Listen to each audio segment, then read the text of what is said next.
Joining me to speak on the rescue of the Kaduna student, former Director of the Department of State Services and Security Expert Dennis Amachree joins me on the news. Thank you for your time, Mr. Amachree. Now, the Defense Headquarters confirmed the rescue of 137 students, contrasting initial reports of 287 abducted children. Even the Kaduna State Governor has also confirmed the 137 figure. Now, what could have been responsible for these discrepancies, and how does this impact the effectiveness of rescue operations in the country? Thank you for having me. First of all, we are all very happy that the kidnapped school children are back. But at the same time, there are too many questions being raised, whereby you find out the numbers are not correct. Because the first time I heard the news, I thought that some the students have been left behind. But that is the total number. So where did we get that 185 or 87 before this? It means that proper vision or intelligence,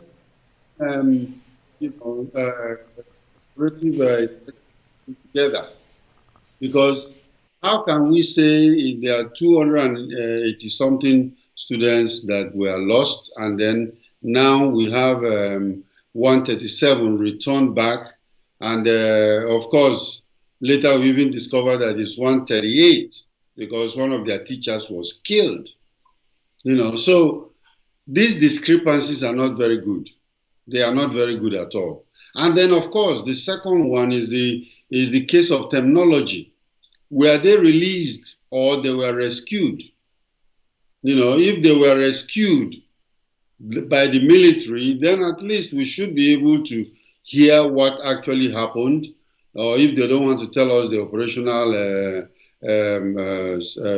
system, at least we should know that they either have decimated or eliminated those bandits to get all the children out safely, or do we go against the statement of the president, where he said that there should be no more ransom?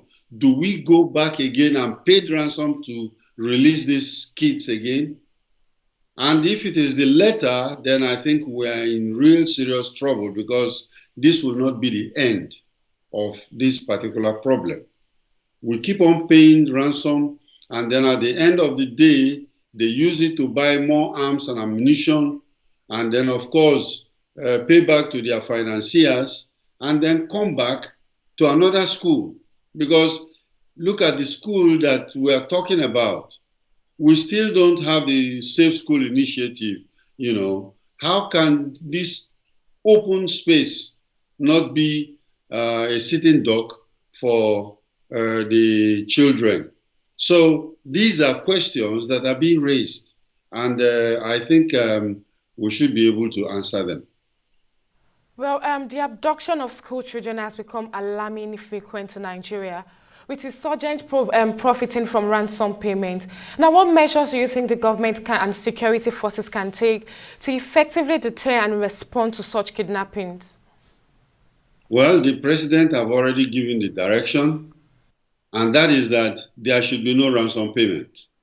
I fully support that idea, but when you say there should be no ransom payment, then you should have a response team that will go out there whenever a kidnap situation, arises, and then pursue those kidnappers and get them. Because the way we are doing it, I think they are going to take even the Nigerian security forces for granted. How can even we don't know what they did with the intelligence that was supplied by the DSS to them in Kaduna about this imminent strike? We have to organize ourselves properly, and then of course make sure that we are so organized, a policy against anti-kidnapping policy, and then of course a standby force. We should not just leave it on paper. there should be a standby, well-trained force, and it's not supposed to be military. It should be police. We should have police doing it because that's what happens in other countries. So we should do that and make sure that we discourage these kidnappers from carrying our children into the bush. Well, Mr. Dennis Amachree, former Director of Department of State Services and Security Expert, thank you for lending your thoughts on the news.